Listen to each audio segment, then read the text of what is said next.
Hello everyone, bite murakomeye. This is Limo TV, uno munsi turi mw'ibarabara rugendo mugare katubandanye tuganira. Ndi kumwe na Monsieur Arsene ngaha anye agomba baradutera inkuru ingene information zikwiye gusirikira vyihuta surtout ibintu bifasha umuntu.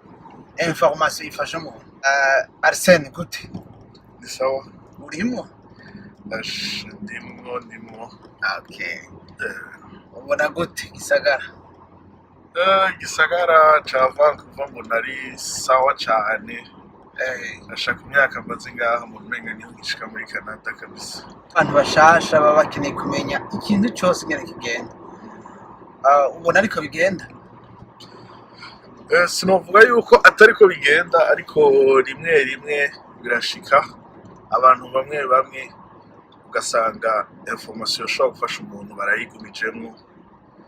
For example, nk'ubu jewe ndashobora kuba nzi nk'ahantu bariko barahiring batanga utuzi, so nk'abafise abagenzi baba badafise utuzi, ugasanga hakubabwira bazana amaseve yabo baje kuyadepoza aho hantu, ugasanga jewe navyigumijemo ngo kubera ntashaka ko dukorana nabiwacu n'abaha ariko ugasanga urihenze cane iyo ubikoreye, gusanga ubafashije. Canke ugasanga hari abantu bashasha baje muri Canada, ugasanga barakeneye abantu baba hafi babereke ibintu byose ingene bigenda, kubera ngaha ndibaza ntivyoroshe gukora ikintu uri wenyene. So urumva baba bakeneye information tumwe ugasanga arashitse ngaha arabuze n'umwe amufasha. Kandi Si bose babigira bien sûr. si bose. Mugabo wibaza ko none biva kuki ko abantu ntibatanga information? Nibaza rimwe ko kuba ari kutamenya, ikindi naco kuba ari kwirengagiza.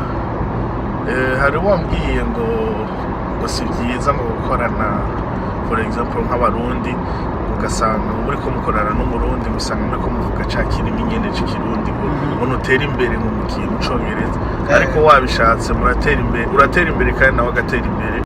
Ayaza ko dukwiye guhindura abagabo, gukorana n'ikintu gikomeye.